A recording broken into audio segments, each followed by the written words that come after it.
아니, 안 보이는데요?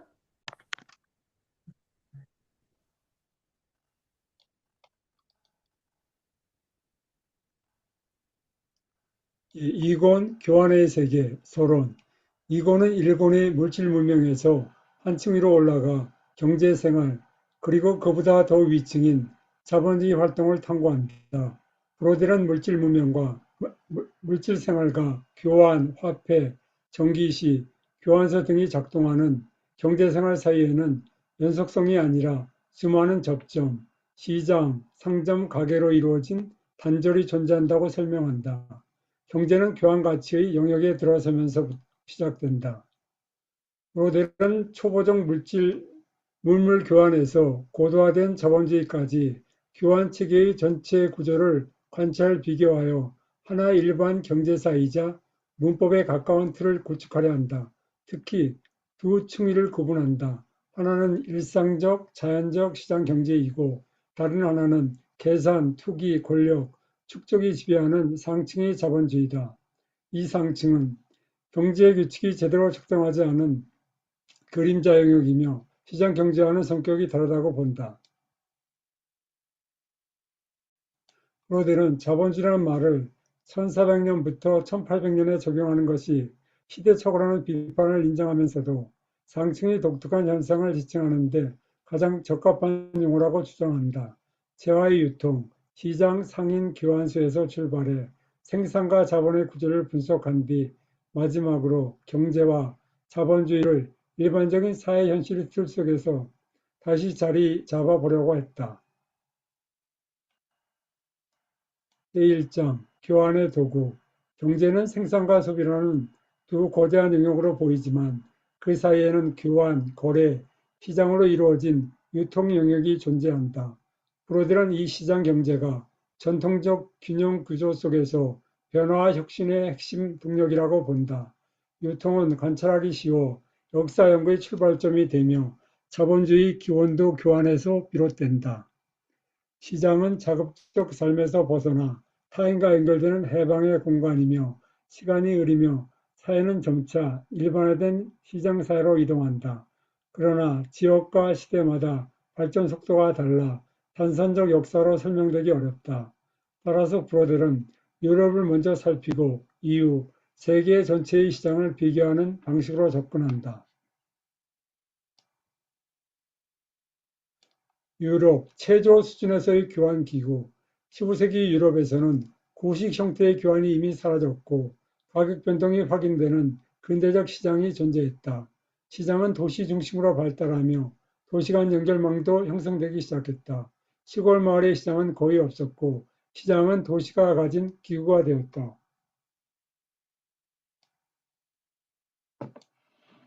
오늘날과 같은 보통 시장들, 오늘날까지 남아있는 가장 초보적인 형태의 시장은 과거와 거의 동일한 모습으로 정해진 요일에 열리고 신선한 농산물과 무질서함과 번잡함, 소음, 강렬한 냄새, 다양한 소상인들로 가득했다. 과거의 시장도 몇 개의 좌판, 비를 막는 방수포, 상인마다 사전에 번호를 매기고 다양한 계층의 상인, 농민, 하녀, 운반꾼, 행상 등이 뒤섞여 활발히 거래가 이루어졌다. 이러한 초보적 시장이 지속된 이유는 신선한 물품 공급, 산지 직송의 저렴한 가격, 직접 보고 사고 파는 투명성 때문이다. 즉각적인 현금 거래가 중심이었고 이는 고대 로마, 그리스, 중국, 이집트, 아프리카 등 전 세계에서 오래된 교환 방식으로 존재해 왔다. 도시화 시장, 도시 시장은 보통 주 1, 2에 열렸고 시골은 생산, 수확, 노동력 준비가 필요했다. 대도시는 시장이 사실상 매일 열리기도 했으며 이러한 초보적인 시장은 전체 교육의 대부분을 차지해 도시 당국이 엄격히 감독했다. 가격 초과만으로 징용이나 고문이 내려질 정도로 규제가 강했다. 그럼에도 시장은 도시생활의 중심이 되었고 사람들이 모여 거래하고 소식을 나누며 분쟁 소송의 출발점이 되었다. 또한 토지 매매, 장기 임대차, 결혼, 증여, 지참금 등 각종 사회 가족의 거래의 장소이기도 했다. 속담에서도 시장은 인간관계와 지혜의 핵심 공간으로 묘사된다.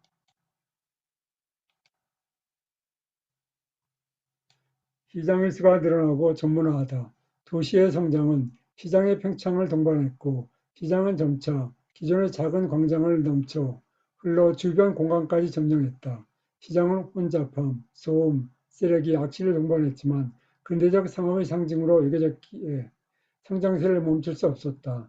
이에 많은 도시들은 새로운 시장 성벽 밖이나 외곽에 설치하려 했지만 시장도 다시 도시 내부로 편입되곤 했다.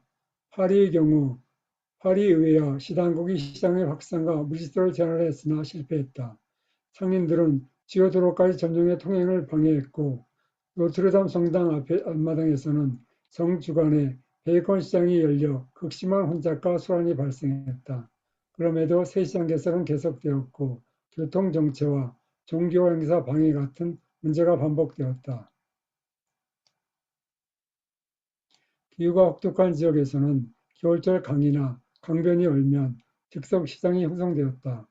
모스크바에서는 얼어붙은 모스크바 강 위에 가게와 가건물, 상품 진열대를 설치했고 런던에서는 템스강이 얼었을 때 거대한 시장과 축제가 펼쳐졌다. 상업 확대와 함께 도시들은 상설적이고 전문화된 중앙시장을 건설하기 시작했다. 직물, 곡물, 와인, 가죽 등 상품별로 특화된 시장이 등장했고 런던의 블랙웰 홀이나 파리의 네알처럼 대규모 상업 중심지는 도시경제의 핵심 거점이 되었다. 네알은 각종 중앙시장과 주변 노점들이 밀집한 복합적 구조로 파리 베라블린 만큼 중요한 역할을 했다. 그러나 번성한 시장은 동시에 비위생적 환경, 혼잡, 소란, 악취의 중심이기도 했다. 물건과 사람이 넘쳐나고 중고품 상인과 행상들이 끊임없이 호객을 했으며 시장 여성들이 거친 언어로 인해 파리에서 가장 시끄럽고 더러운 지역이라는 평가도 받았다. 시장은 번영과 혼란이 공존하는 생생한 도시 생활의 핵심 공간이었다.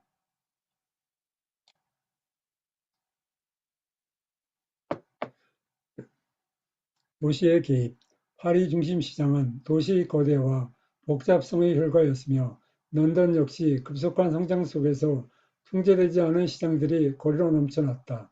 엘리자베스 시대에는 생선, 채소, 가금류 등 품목별 노점이 주요 도로를 막을 정도였고 1666년 런던 대해 화재 이후에야 대규모 재편이 가능해져 레드놀이 정비된 폐쇄형 대시장으로 자리 잡았다. 그러나 확장은 다시 물질서를 초래해 노점상과 행상이 거리로 퍼져나갔다. 대도시는 안정적 공급을 위해 광범위한 배후지와 규제를 필요로 했다. 파리는 생선, 치즈, 버터, 가축, 곡물 등을 먼 지역에서 조달했고 반경 수십 리 안에서 상인 활동을 제한해 지역 생산자를 보호했다. 도시 매각에는 매일 이어지는 가축 시장과 마을 시장이 열렸고 파리 육류 수요는 프랑스 전역의 생산자와 연결되었다. 생강의 여러 하역항은 물자 공급의 핵심 통로였으며 파리의 사례는 마드리드, 리스본, 베네치아, 이스탄불 등 다른 대도시와 마찬가지로 거대 도시가 안정적 식량 자원 공급망을 확보하는 데 얼마나 큰 노력이 필요했는지를 보여준다. 런던. 런던은 거대 도시가 주변 경제 공간 전체를 어떻게 조직하는지를 보여주는 대표적 사례이다. 런던은 파리보다 한 세기 앞서 콘티넨의 경제적 동심원 구조가 형성되었고 16세기에는 스코틀랜드부터 잉글랜드 남부, 동해안, 웨일즈, 코널까지 광범위한 지역을 공급권으로 빨아들였다. 중심은 템스강 유역으로 주변 도시들은 제분, 메가대자, 제조, 식품 공산품 공급에 집중했다. 런던의 인구 증가 속도는 전국을 압도했고 수도는 영국의 생산과 무역을 재편하며 주변 농촌과 소도시를 더 상업화, 전문화하도록 만들었다. 그 결과 전통적인 생산자 소비자 공개 시장은 붕괴되고 중간상가, 복잡한 유통망이 등장해 식품, 유제품, 농산물 거래의 대부분을 장악하게 되었다. 직접 세워보라. 시장 발전을 정확히 이해하려면 연속적 통계와 균형표가 필요하지만 영국, 웨일즈 등의 연구는 아직 초기 단계이다. 16, 17세기 영국과 웨일즈에는 약 8개의 정규시장이 존재했으며 이는 전체 550만 인구 중 약 6, 7천 명 규모의 지역 경제를 각각 담당한 셈이다. 인구 증가와 경제 성장으로 기존 시장망은 부족해졌고 시장 간 전문화가 뚜렷해졌다. 약 800개 중 최소 300개는 곡물, 말, 양, 돼지, 생선, 유제품, 양모, 직물 등 단일 품목에 특화되었다. 그러나 경제 확대는 공개 시장을 우회하는 사적 거래를 촉진했다. 행상인과 세일즈맨들은 농가를 직접 방문해 미리 곡물, 가축, 가죽 등을 사들였고 여과는 시장을 대체하는 새로운 거래 공간이 되었다. 이 새로운 유통망은 지역 간 연결을 강화하고 상업, 사회적 행동 양식을 변화시킨 작은 혁명이었다.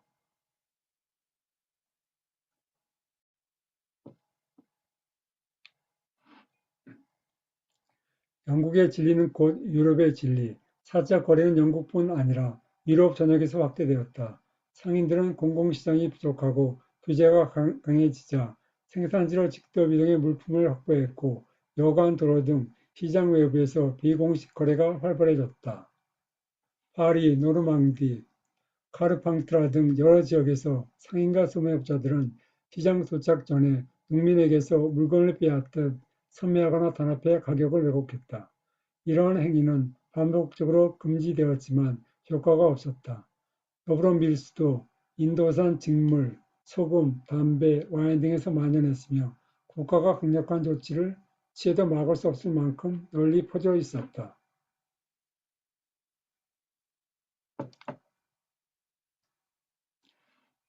각종 시장, 노동시장, 시장이 직접적, 간접적 형태로 확대되면서 모든 경제 영역은 점차 시장을 중심으로 재편되었다. 농산물, 공산품뿐 아니라 토지, 화폐, 노동까지 모든 시장을 통해 거래되는 흐름이 형성되기 시작했다. 중세부터 도시와 농촌에서는 토지, 주택, 상점 임대와 매매가 증가하며 부동산 시장이 싹텄고 16세기에는 파리를 비롯해 여러 도시에서 임대료와 토지 가격의 변동이 경제 상황과 인플레이션에 따라 움직이기 시작했다. 이는 투기적 거래의 증가와 부동산 투자 붐을 동반했다.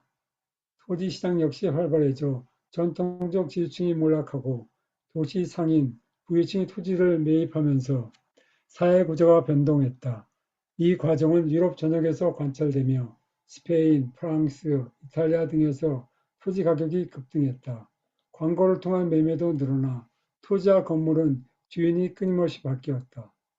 화폐 시장도 고도로 발전했는데 이탈리아, 독일, 네덜란드에서는 13세기부터 장거리 무역, 환화음, 공채, 선박 투자 등을 기반으로 자본 축적과 금융 네트워크가 형성되었다.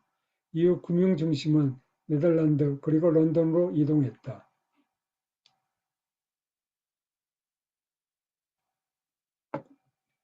그러나 가장 중요한 변화는 노동시장의 등장이다. 사람의 노동이 상품처럼 교환된다는 인식은 아직 낯설었지만 현실에서는 이미 임금노동이 빠르게 확산되었다.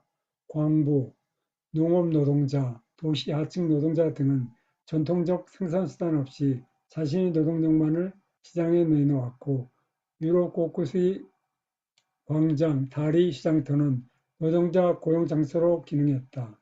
포르투갈, 프랑스, 독일 등에서도 13세기부터 임금노동 기록이 발견된다. 수확기나 포도 수확철처럼 노동 수요가 급증할 때에는 수많은 임노동자가 지역을 이동했다. 17, 8세기에는 노동시장이 더욱 공시화되었고 가사노동, 수공업, 건축 등 다양한 직종에서 고용 이직이 빈번해졌다. 이처럼 시장의 확대는 토지, 자본, 노동을 모두 시장 경제 체계 속에 편입시키며 근대 사회 경제 구조의 뼈대를 형성했다.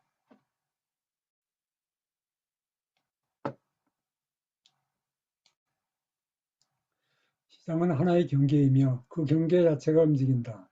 시장은 누가 어디에 위치하느냐에 따라 전혀 다른 경험이 되었다. 도시 노동자, 예컨대 매신화의 견직 노동자들, 식량을 전적으로 시장에 의존했으며 비싼 가격과 품질 문제 때문에 다른 도시로 이동하기도 했다.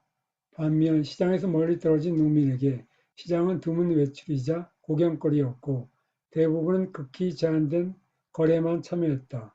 철물, 세금 납부용 현금 마련 등을 위해 소량의 계란, 버터, 닭 등을 내다파는 수준이었으며 실질적으로는 자국적 생활권 밖으로 잘 나오지 않았다. 그러나 예에도 존재했다. 영국의 부유 농민, 네덜란드의 대규모 농촌 공동체, 헝가리의 축산 농가, 대도시 주변의 채소 과일 재배 농민은 시장을 적극 활용하며 상업 경제에 깊이 참여했다. 이러한 참여는 농촌 지역으로 확산돼 행상, 고리대금업자, 농촌 공업 경영자 등을 통해 화폐가 가장 고립된 지역까지 스며들었다. 그럼에도 지역 시장은 구체제의 경제력을 측정하는 중요한 지표로 남아 있었으며 상품 종류별 특화 세분화는 그 지역의 경제 구조를 드러내는 핵심적 단서였다.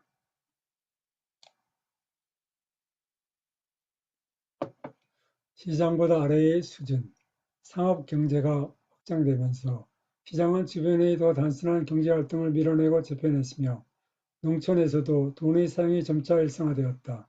농민들은 임금을 통해 화폐 개념에 익숙해졌고 이는 전통적 가치와 인간관계를 약화시키며 사회구조의 변화를 촉진했다. 마스크 지역 연구는 시장경제 확장이 농지 상업화, 토지 집중, 농민 빈곤화를 초래하고 더 많은 이들이 임금 노동 시장으로 유입되었음을 보여준다. 이러한 변화는 영국 대지주 형성 과정과 유사하다.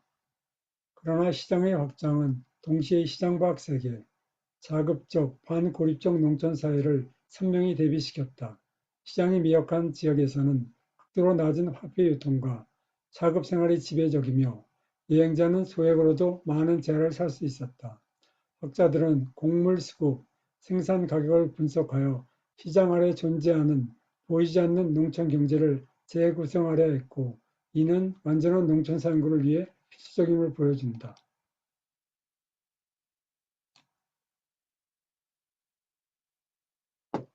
상점, 시장은 교환의 중심이었지만 점차 상점들이 경쟁자로 등장했다. 시장은 특정 요일에만 열렸지만 상점은 거의 상시 운영되어 다른 형태의 교환 공간을 제공했다. 이슬람 도시 수쿠처럼 상점들이 늘어선 거리 자체가 시장 역할을 하거나 유럽 도시에서나 한 거리 전체가 특정 상품에 특화된 경우가 많았다. 파리, 리옹, 베네치아, 마르세유 등에서는 고기, 금속, 직물, 사치품 등을 파는 전문 상점가가 형성되었다. 어떤 지역에서는 인구가稀박해 시장이 없어도 외딴 상점들이 항구적 시장 역할을 했으며 파리의 가설 점포처럼 시장과 상점의 경계는 종종 모호했다. 11세기 이후 도시 성장과 함께 공예 장인들이 자신의 작업장에서 직접 판매하기 시작했으며 시장이 열리지 않는 날에는 점포 창문에서 판매하기도 했다. 처음 등장한 상점은 장인의 작업장이었으나 시간이 지나며 생산자가 아닌 교환의 중개상이 등장해 생산자와 소비자 사이에 자리 잡았다.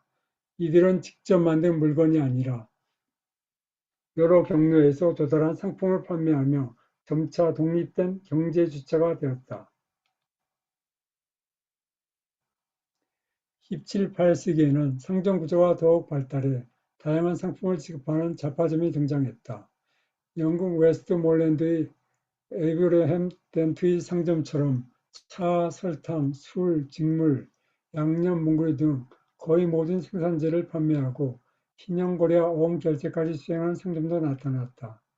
일부 상점주는 지역 생산물을 매입해 군대 등에 납품하며 사실상 소규모 산업과 금융가 역할까지 수행했다. 결국 상점은 시장의 보완제이자 경쟁자로 성장하며 근대적 유통, 소매 구조의 기반을 형성하게 되었다.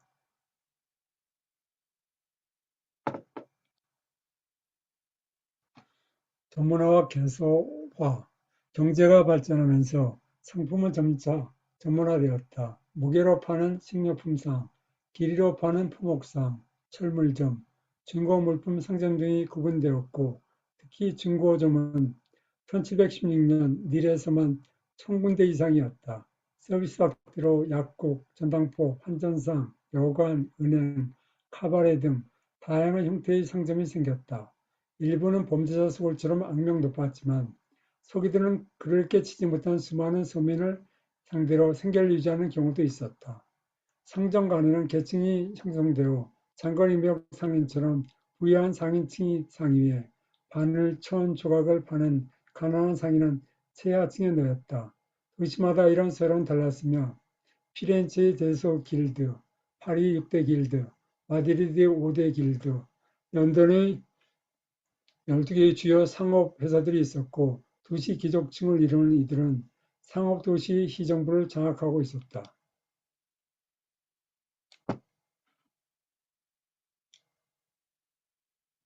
상점이 세계를 정복하다. 상점은 17, 8세기에 급격히 증가하며 도시 전체를 잠식했고 곧 시골 마을까지 확산되었다. 시골에서도 수준 낮은 잡화상, 삼류 여관업자, 카바레업자가 등장했고 이는 채무 거래 계약 등 마을 생활의 중심지가 되었다. 여러 도시에서 상점은 폭발적으로 증가해 기존 주택을 재개했고 특히 런던과 마드리드 같은 대도시에서는 상점과 진열장의 거리 풍경을 바꾸었다. 18세기 런던에서는 요리 진열장과 화려한 장치로 꾸며진 고급 상점이 등장하고 부유층 이동에 따라 상권도 서쪽으로 이동했다. 파리, 몰타 등 유럽 전역에서 상점 증가는 소비 문화 확산, 사치품 증가, 가소비 비판 등 새로운 사회 변화를 불러왔다. 19세기 초에는 광고 방식까지 혁신되었다.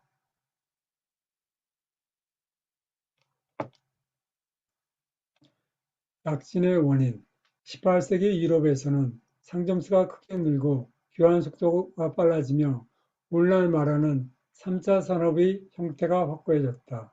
인구 증가와 경제 성장, 소매 상인의 독립 욕구가 유통망 확대를 이끌었고 많은 도시에서 상점들이 과밀해져 경쟁과 부채, 파산이 빈번했다.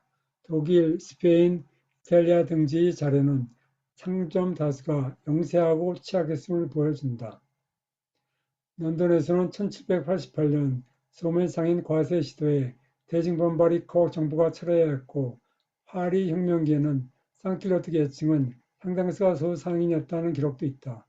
상점 증가는 신용거래의 확대와도 직결되었고 대형 도매상은 장기 외상으로 소매상에게 물건을 공급했으며 소매상은 다시 고객에게 외상을 제공했다.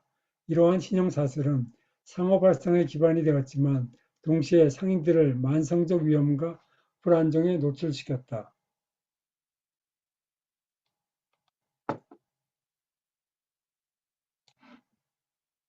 행상인의 활발한 활동. 행상인은 매우 가난한 운반 상인이었지만 전체적으로 보면 중요한 유통 역할을 담당하며 정규 유통망의 빈틈을 메웠다. 유럽 전역에서 다양한 이름으로 불렸고 그만큼 다양한 형태와 배경을 가진 집단이었다.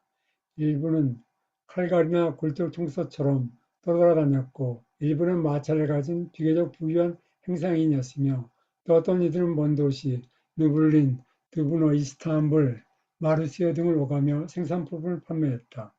이러한 행상 활동은 지역 경제가 뒤처진 곳일수록 더 두드러졌고 중세 이후 유럽 상인의 전형적 모습이기도 했다.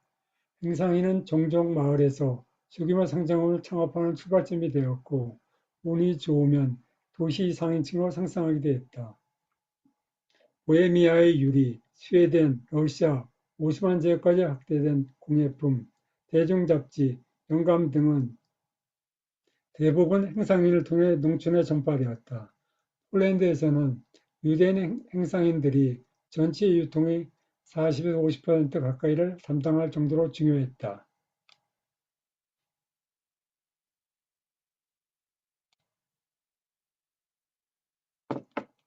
이들은 또한 도시 거리, 다리, 광장을 점령해 일상적 이동시장을 형성했다.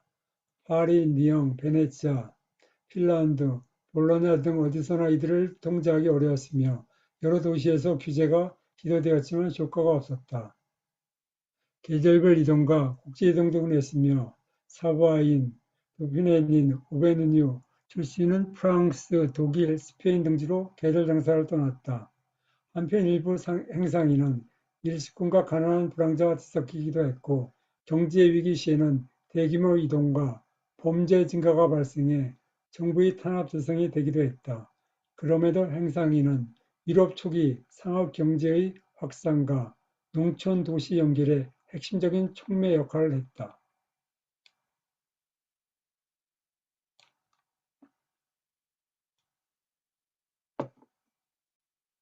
행상인은 낡은 직업인가? 행상은 경제가 발전하면 자연스럽게 사라졌다고 여겨졌지만 실제로는 매우 탄력적이고 적응력이 강한 유통 방식이었다. 영국에서는 18세기에, 프랑스에서는 19세기에 사라졌다고 하나 산업도시 주변이나 유통망이 부족한 지역에서는 오히려 다시 살아났다. 프랑스 혁명기와 재정 시기에는 통제 약화, 화폐 혼란, 규제 붕괴로 인해 행상인이 폭발적으로 증가했고 상인 치안 당국은 이를 무법 혼란으로 비난했다.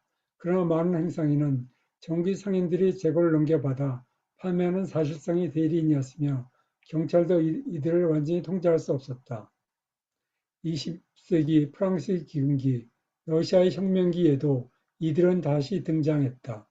오늘날에도 농산물 직접 판매나 지역 장터 이동 상인은 행상의 연속성상에 있다. 궁극적으로 행상은 제도화된 시장과 권위에 대한 우회 경로이자 유통 붕괴 시 언제든 되살아나는 생존적 경제 형태였다. 예, 이상입니다. 수고하셨습니다. 수고하셨습니다. 수고하셨습니다. 수고하셨습니다.